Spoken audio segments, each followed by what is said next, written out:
موسیٰ علیہ السلام نے اللہ تعالیٰ سے پوچھا، یا اللہ، جنت میں میرا پڑوسی کون ہوگا؟ اللہ کی طرف سے ارشاد ہوا، فلاں شہر کا ایک گوشت بیچنے والا تمہارے ساتھ ہوگا۔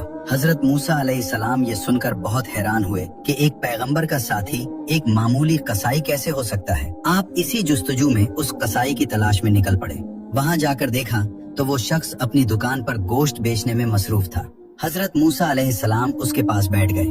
جب اس نے اپنا کام ختم کیا تو گوشت کا ایک ٹکڑا کپڑے میں لپیٹا اور گھر کی طرف چل دیا۔ حضرت موسیٰ علیہ السلام بھی اس کے پیچھے چل دیے۔ اس کے بارے میں مزید جاننے کے لیے اس کے گھر بطور مہمان جانے کی اجازت مانگی، جو اس نے خوشی سے دے دی۔ گھر پہنچ کر قصاب نے سب سے پہلے وہ گوشت پکایا، پھر روٹی پکا کر اس کے چھوٹے چھوٹے ٹکڑے شوربے میں نرم کیے تاکہ وہ بالکل ملائم ہو جائیں۔ پھر وہ دوسرے کمرے میں گیا جہاں ایک بوڑھی اور کمزور خاتون بستر پر لیٹی ہوئی تھی۔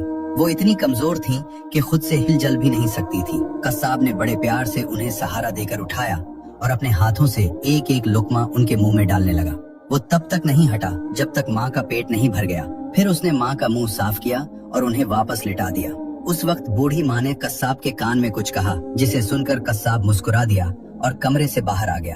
حضرت موسیٰ علیہ السلام یہ سب خاموشی سے دیکھ رہے تھے۔ آپ نے پوچھا، اے اللہ کے بندے، یہ بوڑھی عورت کون ہے اور اس نے تمہارے کان میں ایسا کیا کہا جس پر تم مسکرا دیے؟ قصاب بولا، یہ میری ماں ہے۔ میں جب بھی گھر آتا ہوں تو سب سے پہلے ان کی خدمت کرتا ہوں۔ یہ خوش ہو کر روز مجھے ایک ہی دعا دیتی ہیں کہ اللہ تعالیٰ تجھے جنت میں حضرت موسیٰ علیہ السلام کا ساتھ نصیب کرے۔ میں یہ سن کر بس مسکرا دیتا ہوں کہ بھلا میں ایک معمولی قصاب کہاں اور اللہ کے جلیل القدر پیغمبر موسیٰ علیہ السلام کہاں۔ یہ سن کر حضرت موسیٰ علیہ السلام نے فرمایا، اے خوش نصیب انسان، میں ہی موسیٰ ہوں اور میں تجھے خوشخبری دیتا ہوں کہ اللہ تعالیٰ نے تیری ماں کی دعا قبول کر لی ہے۔ اللہ پاک ہم سب کو اپنے والدین کی خدمت کرنے اور ان کی دعائیں لینے کی توفیق عطا فرمائے، آمین۔